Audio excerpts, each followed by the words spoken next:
Olá, meus irmãos. Abram comigo a palavra do Senhor no Salmo de número 78. É um dos salmos mais longos que nós temos aqui. O título diz o seguinte: Salmo didático de Asaf. Escutai, povo meu, a minha lei. Prestai ouvidos às palavras da minha boca.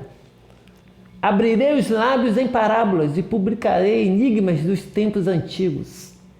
O que ouvimos e aprendemos, o que nos contaram nossos pais, não o encobriremos a seus filhos. Contaremos à vindoura geração os louvores do Senhor e o seu poder e as maravilhas que fez.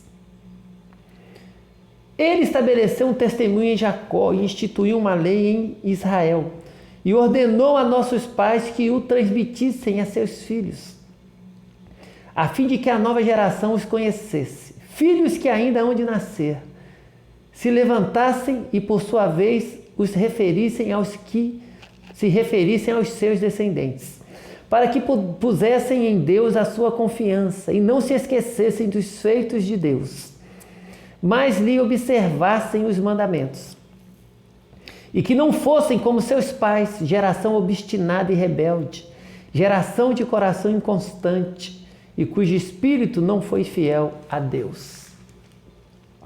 Os filhos de Efraim, embora armados de arco, bateram em retirada no dia do combate. Não guardaram a aliança de Deus, não quiseram andar na sua lei, esqueceram-se das suas obras e das maravilhas que lhes mostrara. Prodígios fez na presença de seus pais, na terra do Egito, no campo de Zoã. Dividiu o mar e fê-los seguir, aprumou as águas como num dique. Guiou-os de dia com uma nuvem, durante a noite com um clarão de fogo. No deserto fendeu rochas e lhes deu a beber abundantemente, como de abismos. Da pedra fez brotar torrentes, fez manar água como rios. Mas ainda assim prosseguiram em pecar contra ele e se rebelaram no deserto contra o Altíssimo. Tentaram a Deus no seu coração, pedindo alimento que lhes fosse do gosto. Falaram contra Deus, dizendo: pode, acaso, Deus preparar-nos mesa no deserto? Com efeito, feriu ele a rocha, e dela manaram águas, transbordaram caudais. Pode ele dar-nos pão também? Ou fornecer carne para o seu povo? Ouvindo isto, o Senhor ficou indignado, acendeu-se fogo contra Jacó, e também se levantou o seu furor contra Israel, porque não creram em Deus, nem confiaram na sua salvação. Nada obstante, ordenou as alturas e abriu as portas dos céus. Fez chover maná sobre eles para alimentá-los e lhes deu cereal do céu. Comeu cada qual o pão dos anjos, enviou-lhes ele comida a fartar.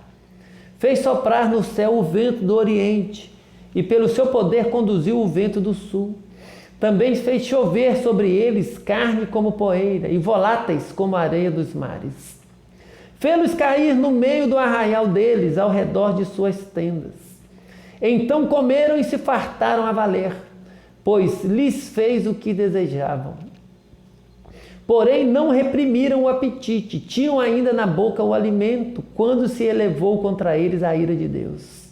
E entre os seus mais robustos semeou a morte, e prostrou os jovens de Israel.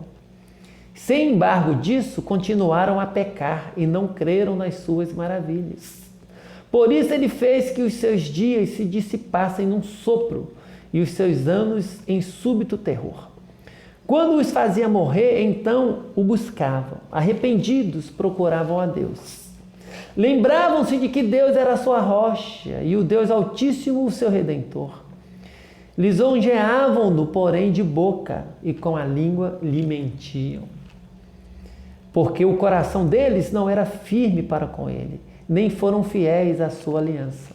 Ele, porém, que é misericordioso, perdoa a iniquidade e não destrói. Antes, muitas vezes, desvia a sua ira e não dá largas a toda a sua indignação. Lembra-se de que eles são carne, vento que passa e já não volta. Quantas vezes se rebelaram contra ele no deserto e na solidão o provocaram? Tornaram a tentar a Deus, agravaram o santo de Israel. Não se lembraram do poder dele, nem do dia em que os resgatou do adversário.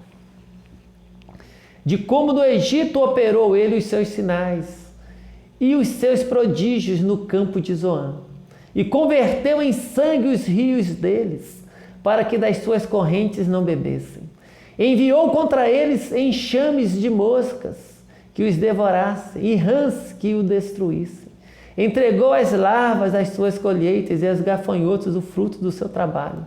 Com chuvas de pedra lhes destruiu as vinhas e os seus sicômoros com geada. Entregou à saraiva o gado deles e aos raios os seus rebanhos. Lançou contra eles o furor da sua ira, cólera, indignação e calamidade. Legião de anjos portadores de males. Deu livre curso à sua ira, não poupou da morte a alma deles, mas entregou-lhes a vida à pestilência.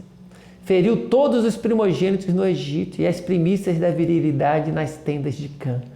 Fez sair o seu povo como ovelhas e os guiou pelo deserto como um rebanho. Dirigiu com segurança e não temeram, ao passo que o mar submergiu os seus inimigos. Levou-os até a sua tenda santa, até o monte que a sua destra adquiriu. Da presença deles expulsou as nações, cuja região repartiu com eles por herança, e nas suas tendas fez habitar as tribos de Israel. Ainda assim tentaram o Deus Altíssimo, e a ele resistiram, e não lhe guardaram os testemunhos. Tornaram atrás e se portaram aleivosamente como seus pais. Desviaram-se como um arco enganoso, pois o provocaram com os seus altos e o incitaram a zelos com as suas imagens de escultura. Deus ouviu isso e se indignou, e sobremodo se aborreceu de Israel.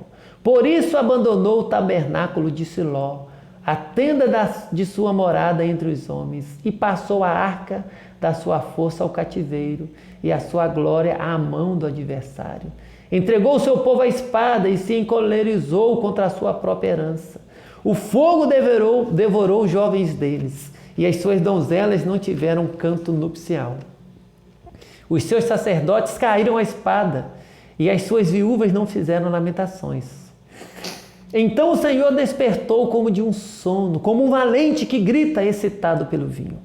Fez recuar a golpes os seus adversários e lhes combinou perpétuo desprezo. Além disso, rejeitou a tenda de José e não elegeu a tribo de Efraim.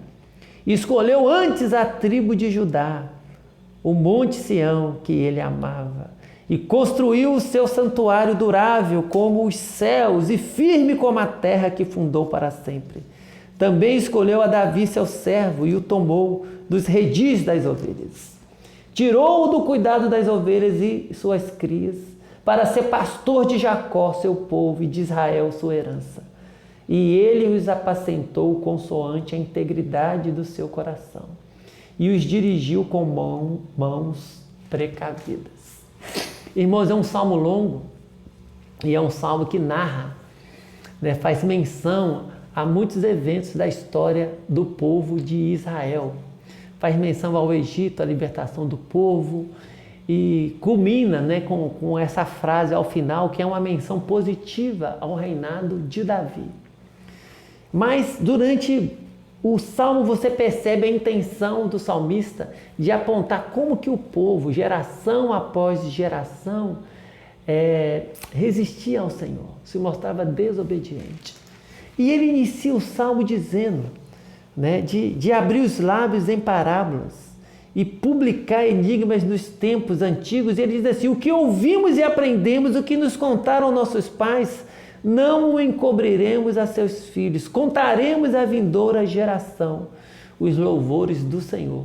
Isso que eu li está no versículo 2 a 4. Agora, um pouco mais à frente, no versículo 5, ele vai dizer assim: ele estabeleceu um testemunho em Jacó, instituiu uma lei em Israel e ordenou a nossos pais que o transmitissem a seus filhos, a fim de que a nova geração os conhecesse. filhos que ainda hão de nascer, se levantassem e, por sua vez, os referissem aos seus descendentes, para que pusessem em Deus a sua confiança e não se esquecessem dos feitos de Deus. E não fossem como seus pais, geração obstinada e rebelde. E aí ele narra, né, essas gerações obstinadas e rebeldes. Mas diz, olha, a lei do Senhor, os testemunhos que foram dados a Jacó, são para ser transmitidos às gerações que virão, para que elas passem às próximas gerações, para que aprendam a temer ao Senhor, a botar confiança no Senhor e não repetir o erro das gerações passadas que foram obstinadas e rebeldes. Meus irmãos, a leitura desse salmo já nos tomou muito tempo e eu quero chamar a tua atenção apenas para isso que eu acabei de mencionar.